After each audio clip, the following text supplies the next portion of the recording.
ये आप जितना सोचते हो उनसे ज्यादा ये कर सकता है। इसके अंदर बहुत ज्यादा पावर है।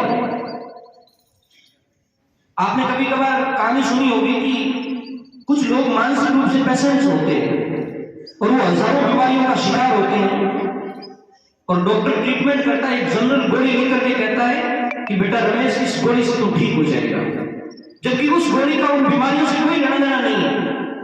और उस व्यक्ति के मन में ये बैठ जाता है, हाँ डॉक्टर साहब ने गोली दी, मैं ठीक हो जाऊंगा। मन के अंदर एक पॉजिटिव भाव पैदा हो जाता है और पॉजिटिव भाव मस्तिष्क में कई ऐसे हार्मोन्स, साइंस के बच्चे जानते होंगे, कई ऐसे हार्मोन्स सीक्रेट करता है जिसकी वजह से कई असाध्य बीमारियों को साधा जा सकता है।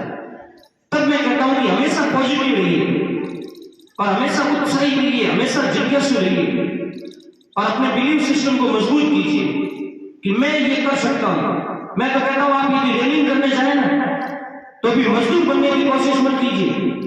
आपके दिमाग में ये भाव होना चाहिए कि एक दिन मैं रेलिंग का बहुत बड़ा ठेकेदार बनूंगा। किसी भी काम के अंदर जाए ऊंचा बनने की कोशिश कीजिए, जिज्ञासु प्रवृत्ति रखिए। और दूसरा, डिप्रेशन, तनाव, जो आज के जमाने में सबसे ज्यादा है, मैं अक्सर इस पर बच्चों से बात करता हूं। तनाव एक दिन तुम्हें गर्त में ले जाता है, चाहे वह पढ़ने का तनाव है, जॉब का तनाव है, परिवार का तनाव है, समाज का तनाव है। आप हमेशा तनाव से उभरने के लिए अच्छी किताबें पढ़ने की कोशिश करें। अक्सर बच्चे इतिहास, राजनीति, भूगोल, बायोलॉजी के इर्द गिर्द घूमते हैं। कभी इससे पार हटकर के भी पढ़ने की कोशिश कीजिए।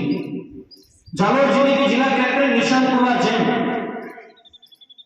यूपीएससी के अंदर हिंदी मीडियम से 14वीं रैंक उनकी मिली थी और उन्होंने एक इतिहास बदल दिया था यूपीएससी का कि लंबे समय से देश के टॉप मोस्ट जो यूपीएससी में 100 बच्चे सेलेक्ट होते थे उसमें हिंदी मीडियम का मिलता ही नहीं था।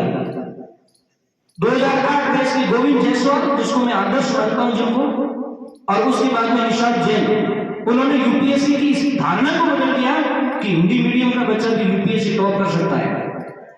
उन्होंने कहा था कि जब मैं इंटरव्यू के दौरान मेरे जो सहपाठी थे उनसे मैं मिलता था तो उनसे पूछ रहा था आजकल क्या पढ़ते हो, तो वो कहते थे कि मैं इंटरनेशनल रिलेशन पढ़ रहा हूं, या कोई कह रहा था कि मैं इंडिया चाइना कॉन्फ्लिक्ट पढ़ रहा हूं, कोई कह रहा था कि मैं फॉरेन पॉलिसी के बारे में पढ़ रहा हूं। फिर उन्होंने कहा कि नहीं, मैं ये बात नहीं कर रहा हूं, मैं ये कह रहा हूं कि हमारी स्टडी के इतर आप क्या पढ़ रहे हैं, इससे बाहर क्या पढ़ रहे हैं।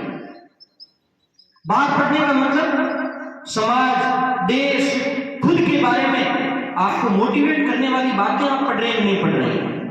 और वो उन्होंने अपनी किताब में लिखा है। उनकी ये किताब है, बच्चों को मैं हमेशा कहता हूं रुक जाना नहीं। कभी मार्केट में 80 रुपए की किताबें खरीद करके लाना,